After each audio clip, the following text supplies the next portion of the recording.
میں ابھی ریسنٹلی ایک جو ہے سسٹر کو ایڈوائز کر رہا تھا.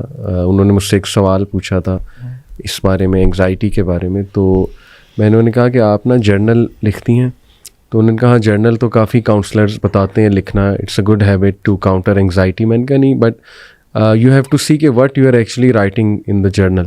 رینڈم چیزیں نہیں لکھنی چاہیے، we have to be very specific. تو میں نے انہیں سجیشن دی کہ دیکھیں آپ نا اپنی لائف کو انالائز کریں، لیٹ سے ٹین ایج سے شروع اور اب تک جتنی آپ کی عمر ہے، 35-36 سال جتنی بھی ہے، اور آپ نا تھوڑا غور کریں، تدبر کریں کہ آپ کو پیورلی اللہ کی ایک مدد، اللہ کی محبت، اللہ تعالیٰ کے ایسے انسٹنسز آپ کو نا اپنی لائف میں نظر آئیں گے کہ اللہ نے آپ کو بچایا ہے، نکالا ہے کسی چیز سے، کوئی سگنل بھیجا ہوا ہے، اپنی محبت کا ثبوت دے رہا ہے اللہ.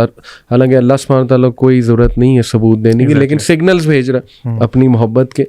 تو you have to write those things in the journal, and when you are very down تو ریڈ دیٹ.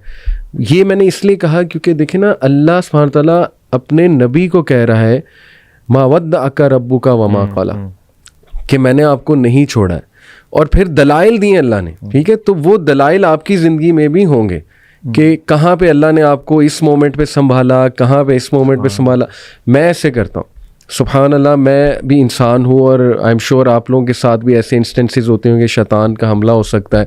بندہ سوچتا ہے کہ یار میری لائف ختم ہے، ٹھیک ہے نا، آ جاتے ہیں ایسے تھاٹ، سب کو آ جاتے ہیں. تو اس مومنٹ پہ مجھے نا یہ میرا ڈاکومنٹ میں نے ایک بنایا، وہ بڑا ہیلپ کرتا ہے کہ سبحان اللہ دیکھو اس مومنٹ پہ میں ڈاؤن تھا تو میرے رب نے مجھے یہ سگنلز بھیجے، اس طرح سے میری ٹیک کیئر کی، مجھے ٹاکسک لوگوں سے بچایا وغیرہ وغیرہ.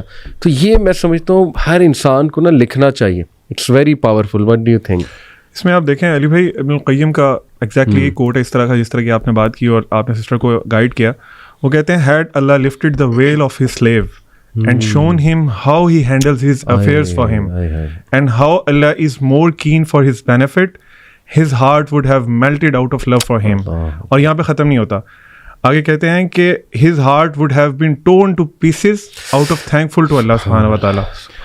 Therefore, if the pains of this world tire you, do not grieve, for it may be that Allah wishes to hear your voice by the way of dua.